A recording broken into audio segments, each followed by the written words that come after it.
Go ahead. What's the type of game you needed to come back to? You know, I don't know. It's always better to win, you know, especially when you lose 3 in a row. You know, I knew before the game started that there was going to be a kind of a renewed confidence. It may take some time, and I thought a lot of the first half was just that. Not every player that was on the court, but you know, we didn't walk out there with our chest out, having won the Battle of Atlantis and being ranked in the top 5. We walked out there finishing in 8th place in the Battle of Atlantis, coming off of 3 losses in a row, I think for the first time 8-9 years, and we had a number of guys that didn't play well, and when you don't play well in 3 games in 3 days, you don't just snap your finger. But we really struggle to play with great effort, and I don't think that we're going to be very successful until that's fixed. You know, I have my fingers crossed that, you know, Raleigh can finish off here. We're at 9 weeks, and that we can get him back here in the near future. He's a really big part of our team, bigger than maybe any of us realized, because there's such a drop-off emotionally. There's such a drop-off physically without him that I think he'll fill a gap that no matter what the coach says or does, we're just going to be bigger, stronger, deeper, better, because we have a player of his capability who hasn't done anything yet. In the meantime, or even once he comes back, it's not like we're going to be great. There's going to be a work in progress. Guy hasn't played basketball in like 60-some days. So it's going to take him some time, but I am looking forward to that. You know, you're able to sit a couple guys on the bench and not play them at all. That's usually the medicine, and one of which is now you don't play the guy who doesn't play hard at all. And then if he does play, the only way he gets to play is if he plays with tremendous spirit, emotion, togetherness, fight. And we're a lifeless group a lot of times. I thought Parker did a good job in the second half there, like kind of injecting our team with life. A couple steals, played hard, got the ball out in transition, and broke the game open. And that's what we expect from him. But, you know, other than that, did we need a game like this? Disappointed that you know, it's just kind of watching our team where we're at. I don't remember. We've had our moments over the last 6-7 years where you watch a group, but I don't know if I've ever seen more of a group that just can't bring it, can't work, can't really fight defensively, and man, is it disappointing. You talking like early in the second half, the defensive letdown? What specifically bothers you? We don't play with effort. We had a hard time matching up in transition. They missed a lot of free throws, which helped our cause. You have to rotate the right way. You got to be where you're supposed to be. You have to pressure the ball. Can't get beat. You know, it's like driveway basketball. Check, you get the ball, I'm on defense. Can't go around me. Sometimes it's just that. But our problems aren't one-dimensional. Our problems are forever. Protect the rim. Block the shot. Guy comes in, smash the shot off the glass, go the other way. Draw a charge. Jump up. Make them call foul, and you go straight up. Jumping wall up, right? Play hard. Pick and roll defense. It's like be where you're supposed to be. Do it every single time, not 3 out of 4 times. Do it 15 times in a row. That's what you're supposed to do. And, you know, I don't know if anyone here ever gave Kadeem Allen enough credit, but where you should really give him credit is right now, because without him, it's like, man, it's pulling teeth right now, because he is so unselfish. He's such a hard-playing guy. He was so talented defensively that you couldn't help but raise your level because of how hard he played. And we've been blessed to have a lot of teams like that. A couple years back with TJ, Rondé. A couple years back, you know, Aaron Gordon, Stanley Johnson, Kyle Fogg became that guy. And, you know, it's just, thing about defense, no one yells over the microphone, good basket. No one in the media a lot of times is going to talk about you. But defensively, man, that is the biggest gap right now we have to jump up from. He kind of showed a little bit of that, like you mentioned. Can he be that guy, you think, long term? He just has to be the best he can be. And he certainly can't, if he's not playing great defense, playing with tremendous effort, if he's not in the right spot, he's the floor general, so it really affects everybody. But like I said, I give him credit. You know, he had 5 assists, 1 turnover. That's what he does really well. 5 for 7 from the floor, 2 for 2 from 3. Great to see him shoot the ball. But we need him to really set the tone. And when you pick and choose on defense, and you're not like the most talented group, you're going to win a few, and you're certainly going to lose a few, especially on the road, especially against the best teams on our schedule. To be a team that can win on the road, beat the best teams on our schedule, we have a gap that right now is miles away to get where we're supposed to be on defense. Every red-blue game that I've been here for 9 red-blue games, I answer the same question after the game. How are you going to keep everybody happy? Second question is this one of your most talented teams you've had? And then usually about 3 or 4 weeks later, reality strikes. And I think the reality for us is we're not that talented. We have to play really, really, really hard. We have one guy who I would say not a lot of people have ever seen a guy like that walk in the door, DeAndre. But DeAndre's a freshman. And where he has the most to learn, as does all of our freshmen, is on the defensive side.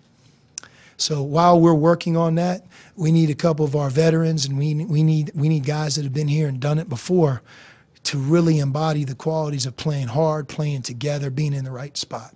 Sean, did you see what you just said 2-3 weeks ago? When before you start, not maybe in the 3-game stretch where you started, but before you went to the Bombers, that this could be a problem? A little bit, but certainly I saw some things and we tried to correct them. I brought it up to you guys. You know, we gave up 15 made threes or 14 made threes to UMBC. They're a good three-point shooting team, but it was fairly easy for them to make threes. You know, NAU, who struggled since our game, they shot 30 free throws. But, you know, when you have a score, it's like tonight, when you win 91-56, you know, it's easy to say, man, the coach is a madman, you know, get off my back. But until you go and play against real competition and you're away from home and you really are playing against these really good coaches, older players. There's a guy, Dakota Mathias, who plays for Purdue. No one even talks about him. He's a stud. He is an animal. Does it on defense, does it on offense. And you know what? You know, Matt Painter, when he runs his offense, he almost runs it through him so he can pass the ball to the post. You know, sometimes you say pass the ball to the post, it's like, come on, coach. And why do I have to throw it in there? But when you play against a group like that, you understand the value. And I think that our roles will be more defined as we keep moving forward. We're not Purdue because we have a very young group, especially without Raleigh. But the emotional level, the ability to connect with each other on defense, to give great maximum effort throughout the game, and then be in the right spot. You know, nobody's going to give them one of those Buckeyes you put on your football helmet for being in the right spot. That's what you're supposed to do. Do it every day, and then move on. And this is Arizona. That's is what we try to be like. And when you're not like it, you know what? You're going to lose a few, and that's not the goal. Would it be easier for them to learn that if they struggled offensively at home because they've been so efficient offensively here at McHale? Maybe would it be easier for them to learn that defensive lesson if they didn't shoot 60% every game? Yes and no. I mean, we had our times on offense, even in the Bahamas, where we played some good basketball. But you know, offense, I don't care what team it is. None of us are going to be as smooth as we'll be a month or two from now. It really starts to even out as everybody keeps practicing and playing games. And you see, like, the best of college basketball's offense late in the year. But here at the beginning, you know, our offense will be fine. I think that we have a couple guys that can really score. You know, for example, we've been a great free throw shooting team until we went to the Bahamas. We usually take care of the ball, but we had 2 turnovers at the half. We had 10 in the second half. First 4 minutes of the second half, we didn't try. And we don't have room for error. When you do that, you'll do it again. And when you do it again on the road, you do it again against a better team, they're going to go on a big run, and that big run inevitably will do you in. So I think for us, it starts with consistent 40 minutes, 2.5 hours effort. And then once that's established, I think some of the other things that our team will be good at will really start to shine, and we'll have a lot of success. But we have a longer way to go in that area than I had hoped. And you know, maybe it starts with a guy like Parker. We'll see. But we'll go from there. But, you know, I bring Raleigh up because I know he's part of the solution. I know that. These concerns more on your mind now. You're going back on the road, a neutral game, and then road again. I mean, it's not going to be easy. Yeah, I mean, I'm not scared to lose. I mean, we could lose every game. I mean, that's just part of athletics, that's all part of it. If you get real tight and, all of a sudden you can't tie your tie because you're worried about losing, then you're not going to be a very effective leader or coach. So we could lose. We could lose the next 2 games for sure. We could lose 6 in a row. We've lost 3 in a row. But it's really not where I'm at or where we're at as a group. It's about establishing a way of doing things every day. How hard are you working? How hard are you working in practice? How does it carry into a game? The mistakes that we point out and we're really watching and carefully coaching, can we see some improvement from the last game to this game? And over time, that will win out, especially if you have some talent.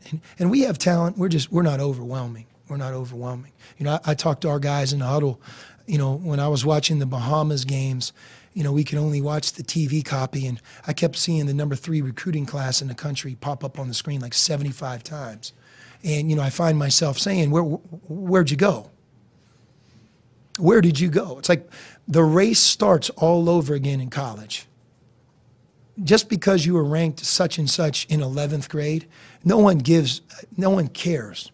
There's a guy from SMU, starting 5-man freshman, he wore a headband. Thank God he got in foul trouble in the first half. I think he was in the Rivals top 700. He's really good. Like, if you watch him, he has a chance to be in the NBA. It doesn't matter where you were ranked before you show up here. The ranking should be done how they perform in their careers. And look, like Solomon Hill, you can't judge Solomon just on his first year, his freshman year. I'm not saying you judge everybody in November of their freshman year. That's not what I'm saying. But we're counting on this class to be a big reason our team's good. And you have to perform. You don't have to score 20. You don't have to get 20 and 10. DeAndre speaks for himself. But you have to be confident. You have to do your job. We have to be able to count on you day in, day out, game in, game out by getting better and giving great effort. And that creates energy, and that creates a depth, and that creates excitement, because wherever a freshman is in November, they're going to keep improving. We know that. But where's their starting point? Are we going to improve to the point where in the Pac-12 we have a couple of these freshmen, man, they're some of the best freshmen in the conference? Or are we starting where so low that let's hope once we get to the Pac-12 that they can just make a few positive plays? But, when I was at Xavier, Skip Prosser, he had a great saying. It's like, everybody dresses up for trick or treat and goes and gets candy. In basketball and in college basketball, just because you put the uniform on doesn't mean you get to play. And I think we have to establish, we may play 6 or 7 players because we have to go on effort. We have to go on doing things the right way every day, doing things in the game the right way, playing both sides of the ball, offense and defense. And just because you were ranked a certain level, or even some of our other guys, just because in the past you started and played 32 minutes, doesn't mean you're going to start and play 32 minutes just because you did that last year. It's a brand new season. And we need guys playing with their heart and soul, playing with great effort. If we go to UNLV and we pick and choose how hard we play and, we're trying to figure it out, we're not going to win. Our only hope is to play with great effort. And if we play with great effort and we lose, we'll keep getting better. We'll keep getting better. And that's so much right now of where we're at. We had enough evidence in the Bahamas that a big part of our failure was inconsistent effort on defense. And we're trying to fix that. And it's not like nice and giving everybody a hug when you walk in when you're trying to fix that. That is the hardest thing to do as a coach, is to get a group of guys to buy in to play hard when they're not. There's a theory that sometimes when you have bad losses, maybe you try and build the guys back up, and after a win, maybe you tear them down a little bit. Is that maybe what you're doing a little bit to, now that you've won a game, and to tell these guys some of these messages? Or No, it's just not glass half empty, half full. It's just the truth. Players only understand the truth. If you say that's okay, fellas, they know you don't mean it. We judge ourselves by the standards of our program. Everybody in here knows what those standards are. Everybody knows what we're trying to accomplish, including the players. Every one of our players wants to play in the NBA. Most of our younger players think this spring they're going to go into the NBA. You have to be able to run full speed, turn your body, point, talk, and match up on defense. There's a progression here. Again, just because you come to Arizona It's like that trick or treat analogy doesn't mean you get to play in the NBA. It's about doing things the right way, playing with amazing effort and energy, doing it every day with no excuses, next day, next day, next day. And then you make a couple shots, great things happen, you see younger players grow, but that's the foundation and starting point, and I think our effort's terrible. Along those lines, Sean, because you might be going to the bench more often or whatever, how important is the playing time that the younger kids will get to help or to learn? No, hey, look, don't get me wrong. Every time that those freshmen get an opportunity to practice, every time they get an opportunity to play in a game, learn from the game, so in other words, teaching them after the game, man, they have a big upside. But you want to see every game and every week them grow a little bit. And I'm not blaming our freshmen. I love our freshmen. They have a great effort. They've had a great attitude. We're counting on them. But you also have to include performance too. And I think that they're a big part of our team's identity this year. There's 5 of them. And we really need all 5 of them to be good. And by the way, we need our returning players to be good and set the tone. And hopefully we can get Raleigh back and really take off. Obviously you're upset, but if you are who you are, is that who they are in terms of effort or whatever? Because you've seen it for a while now. Mm-hmm. We'll see.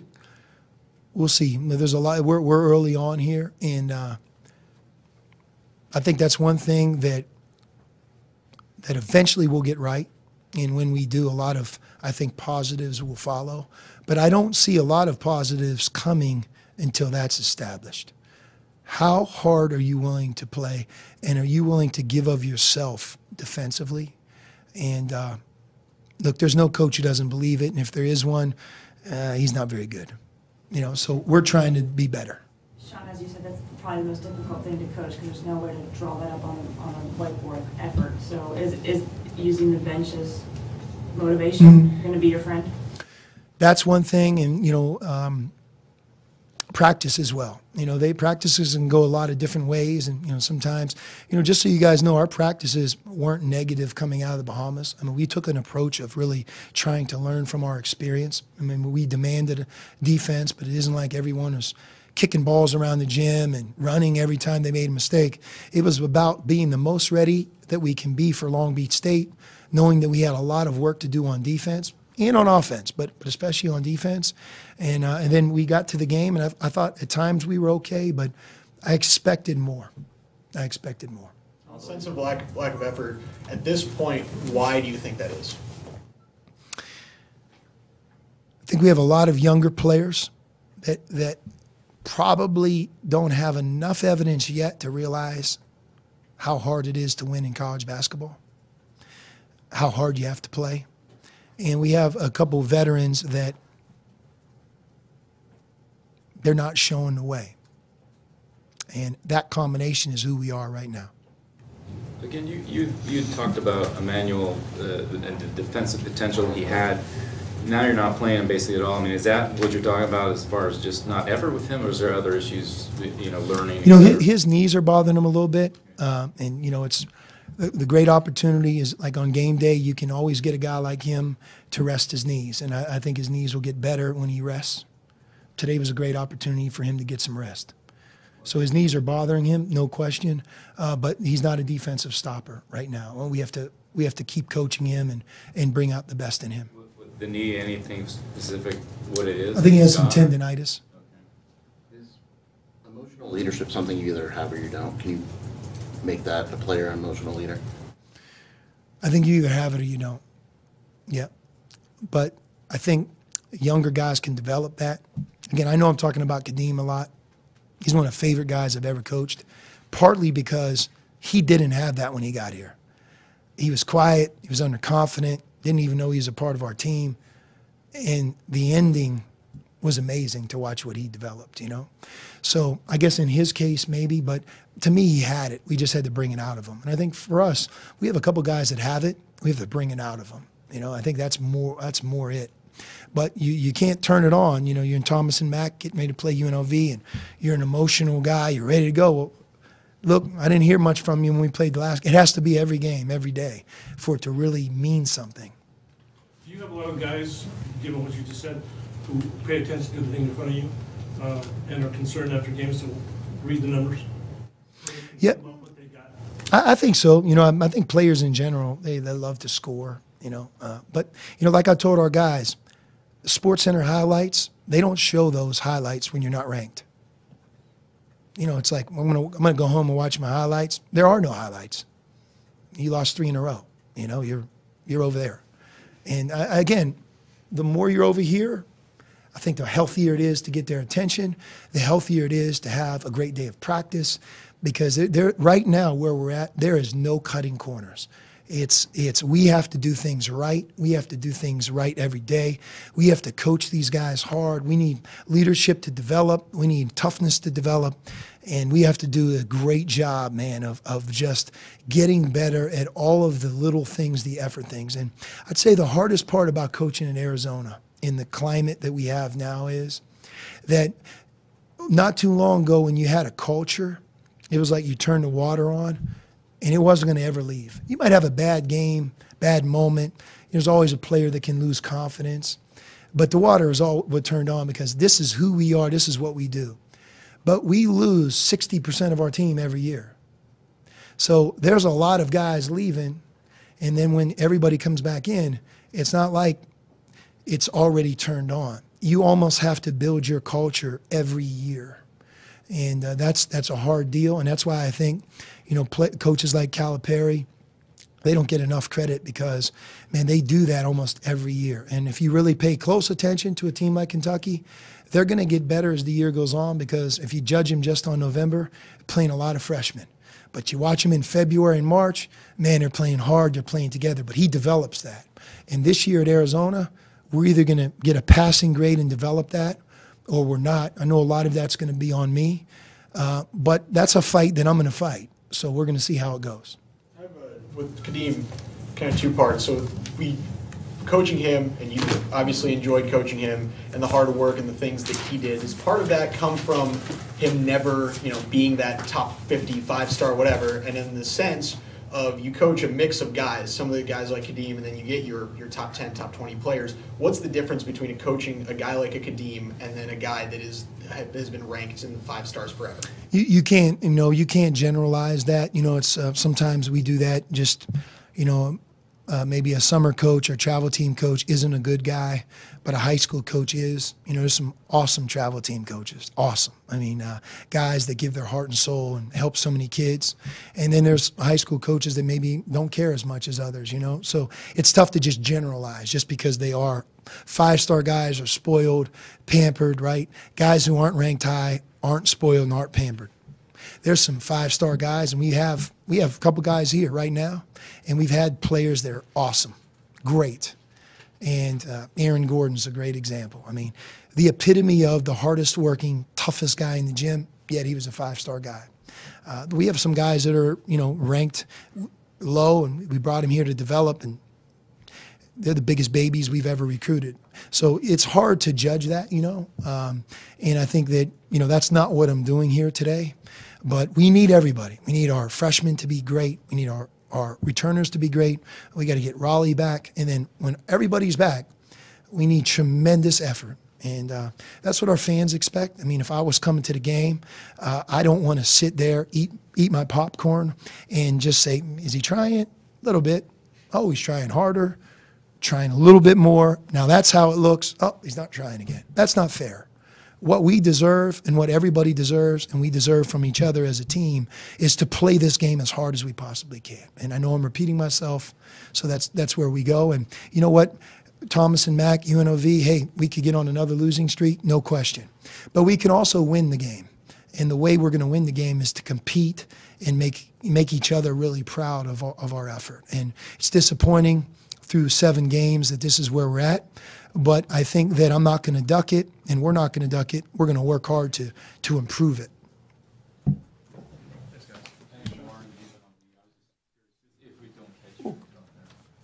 You know, UNLV is a good team. I mean, I would just say this, Northern Iowa, I thought Northern Iowa was one of the most impressive, cohesive teams I've seen.